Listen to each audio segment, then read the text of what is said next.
क्योंकि जिस तरह की तस्वीरें आई हैं, और वारिस पठान जी आप तो उस रैली में शामिल थे, मैं सवाल पूछ रही हूं, चुनाव से पहले जो भड़काऊ बयान है उनकी साजिश है क्या? क्योंकि महाराष्ट्र में चुनाव है, सब जानते हैं। मुंबई वाला ये प्रयोग क्या दिल्ली में भी दोहराएंगे? सवाल ये भी है कि मुंबई वाले प्रयोग से किसे हानि होगी? सरकार के खिलाफ ऐलाने जंग के मायने क्या हैं? और भीड़ तंत्र से सरकार बदलने की कोशिश है क्या? मैं सबसे पहले वारिस साहब आपके पास आ रही हूं।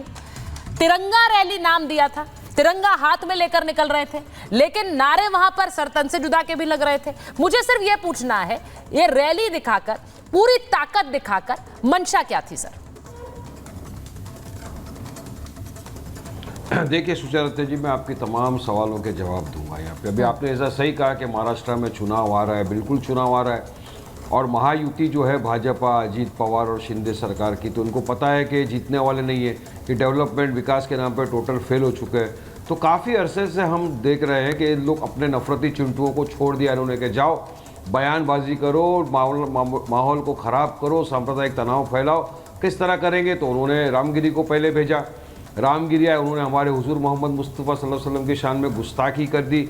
उनके अल्फाज से देश ही का नहीं, सब तमाम दुनिया वालों के दिलों के जज्बात को ठेस पहुंची। हमने कहा FIR करो। मुख्यमंत्री शिंदे साहब बैठ के बोलते हैं कि इसका कोई बाल भी बांका नहीं कर सकता, उसके बाजू में बैठ के। अब उतना ही नहीं रुकते, आगे बढ़ के वो नफरती चिंटू और एक इतना छोटा सा है, स्कूल का बॉय बोलते हैं हम उसको, वो फालतूगिरी आके बोल के गया कि मुसलमानों को मस्जिद में घुस के चुन चुन के मारेंगे। कैसे अल्फाज, आओ मस्जिद में देखेंगे, आएगा तो 2 टांग पे, मगर जाएगा तो ज़रूर तू स्ट्रेचर पे। हम लोग देखो चूड़ियाँ पहन के नहीं बैठे, मुसलमान डरता किसी के बाप से नहीं है। हम कायदे कानून का पालन करते हैं, सम्मान करते हैं, संविधान को मानते हैं, इसलिए चुपचाप बैठे। मगर हमारी खामोशी को हमारी कमजोरी मत समझो आप। उसके खिलाफ FIR होते, उसको अरेस्ट नहीं करते। तो हमने कहा कि हम रस्तों पर उतरेंगे, संविधान ने हमको अधिकार दिया है कायदे कानून का पालन करते हुए। तो जितने भी आशिकाने रसूल है, अपार्ट फ्रॉम पॉलिटिकल ये तंजीम, सब आइए, हम सब जाएंगे महाराष्ट्र के मुख्यमंत्री के पास, उनको संविधान देंगे, बताएंगे संविधान में इक्वलिटी है। अगर कायदा वारिस पठान के लिए तो वही रामगिरी के लिए होना चाहिए, वही इसके लिए होना चाहिए कायदा। अगर कानून सलमान अजहरी के लिए, मुफ्ती सलमान अजहरी ने तो सिर्फ एक अशार पढ़ा था, उनको उठा के जेल में डाल दिया, आज तक वो 6-8 महीने से जेल के अंदर बने। तो रामगिरी को क्यों नहीं अरेस्ट किया जाता? क्यों राणे जैसे लोगों को खुली हवाओं में छोड़ दिया जाता है? तो अपने संविधान दिया। और ऐतिहासिक रैली, इतनी बड़ी रैली महाराष्ट्र के इतिहास में आज तक नहीं हुई, जो हम लोग लेकर निकले पूरी तरह से, और पूरी मुंबई तक हम पहुंच गए, थाना तक हमको रोका, वहां पे मेमोरेंडम दिया। ये पैगाम है कि आप महाराष्ट्र का मुसलमान जागा है, देश का मुसलमान जाग चुका है। ये तमाम के लिए जो हुजूर की मोहब्बत दिल में रखते, आइए अपना एहतजाज तो दर्ज करिए। और कितने पीसफुल हुई, नहीं देश का मुसलमान जाग चुका है सर। नारेबाजी तो ये लोग, वारिस साहब, मैं सिर्फ ये पूछा आपसे, मैंने आपकी रैली पर सवाल नहीं उठाया, वो तो दिख रहा है कितनी भीड़ है। ये बार बार आपके नेता बोलते रहे मुसलमान सड़कों पर उतर जाएगा, मुसलमानों को डरा रहे। पहली बात तो ये डरे हुए मुसलमान नहीं है, तो ये बोलना बंद कर दीजिए कि देश में मुसलमान डरा हुआ है।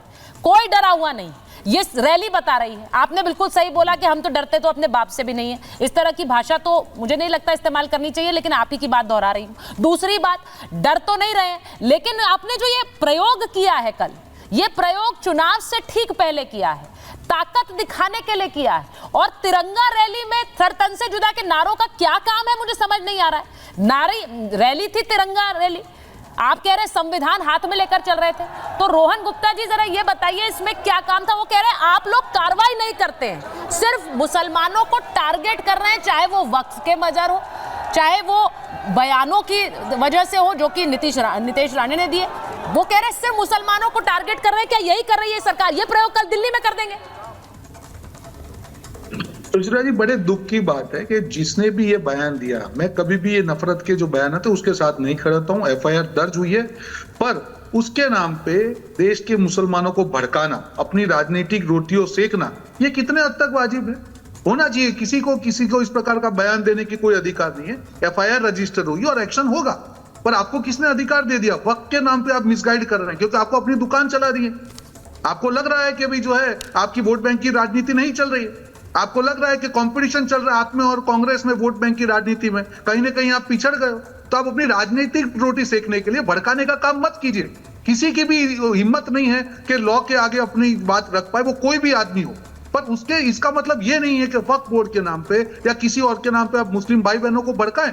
वक्फ बोर्ड के नाम पे भी आप भड़का रहे हैं। अरे क्यों भड़का रहे हैं? क्लियर कट है, एक बिल लाया जा रहा है जिससे एक पारदर्शिता हो, हर व्यक्ति को, हर संस्था को जो पब्लिक लाइफ में, उसको पारदर्शिता का अधिकार है। मुस्लिम समाज के लोगों का भी अधिकार है कि वक्फ की जो प्रॉपर्टी है उसके ऊपर उसका बेनिफिट है, उन सबको मिले। उसमें भी आपको प्रॉब्लम है। 1 करोड़ से ज्यादा लोगों ने अपने सुझाव भेजे हैं, पार्लियामेंट्री कमेटी उसकी जांच करिए, फिर भी आप लोग एक डर फैला रहे हैं कि ये हो जाएगा, वो हो जाएगा। मत करिए ना। इसी प्रकार की राजनीति से झगड़ा होता है, मुसलमान, हिंदू मुसलमान के बीच में खाई पैदा होती है। अरे आप भी देश की पार्टी है ना, आप क्यों आप इस प्रकार की राजनीति करके नफरत फैला रहे हैं? सर तन से जुदा हो जाइए, ये जरूरत क्या है ये सब बयानबाजी की? आपका अधिकार है, कुछ गलत होता है एफआईआर करिए, लॉ उसका काम करेगा, नहीं होता है आप उसका विरोध करिए, लोकतंत्र में सबका अधिकार है। पर आपको किसी ने यह अधिकार नहीं दिया कि देश में आप नफरत फैलाए, समाज के बीच में खाई पैदा करे। ये अधिकार किसी को नहीं दिया, किसी ने, और किसी को अधिकार नहीं दिया। वारिस साहब, मैं एक चीज पूछूंगी, आपने बोला नीतीश राणे का बयान, मैं तो इस तरह के किसी बयान का समर्थन नहीं करती हूं। उन्होंने कहा पुलिस कर्मियों को 1 दिन की छुट्टी पर भेज दो, हिंदू अपनी ताकत दिखा देगा। लेकिन मुझे ये बताइए, इसकी शुरुआत कहां से की थी? 15 मिनट पुलिस हटाने की बात किसने कही थी? ये शुरुआत भी तो कहीं से हुई है। इस तरह के बयानों की कोई अंत नहीं होता है। आप 1 देंगे, वो 2 देंगे, फिर क्या होगा? सुनिए जी, हम 4 देंगे, फिर क्या फर्क पड़ता है? हमारी बहुत बढ़िया करेंगे, आप 4 देंगे, वो 10 दे देंगे। जुबान तो इतना खोल सकते हैं सुचेराती जी, जुबान तो सुचेराते जी इतना खोल सकते हैं, इनके कान के अंदर से खून निकल जाएगा। लेकिन हम लोग संविधान को मानते हैं ना, हम लोग कायदे कानून का पालन करते हैं। सर ये तो धमकी है, ये तो धमकी है सर। भड़का के उतार दिया नहीं, ये जो भीड़, सर देखिए, उंगली आप तब उठा सकते हैं जब 4 उंगलियां आपकी तरफ ना उठें। अगर आप ऐसे बयान देंगे तो नीतीश राणे को घेरेंगे कैसे? सुनिए, नहीं, सुनिए, ये जो भीड़ रास्ते पे उतरी है ना सुचेरता जी, इतनी लाखों की तादाद के अंदर, ये मोहम्मद मुस्तफ़ा सल्लल्लाहु अलैहि वसल्लम की मोहब्बत में उतरी है। ये आशिक रसूल जो उतर गए, क्योंकि कोई मुसलमान बर्दाश्त नहीं करेगा हुजूर की शान में गुस्ताखी। अभी कायदा कानून की बात कर रहे हैं, तो क्यों उसको अरेस्ट नहीं करते? आपने उसको तो अरेस्ट कर दिया, सलमान अजहरी को, मुफ्ती को, तो रामगिरी को क्यों नहीं अरेस्ट करते? अगर एफआईआर इनके ऊपर है तो सरकार के हाथ पे किसने बांध के रखा है? क्यों पकड़ते नहीं है इनको? क्यों अरेस्ट नहीं किया जाता? अब आपने कहा कि स्टार्ट हुआ था 15 मिनट से, तो सुनिए 12 साल पुरानी बात है। 15 मिनट की जो बात की थी, उसके लिए अकबर ओवैसी लंदन में इलाज कर रहे थे अपना बीमारी का। इलाज छोड़ के आए, कोर्ट में सरेंडर हुए, 42 दिन जेल में रहे, उसके बाद बेल मिला।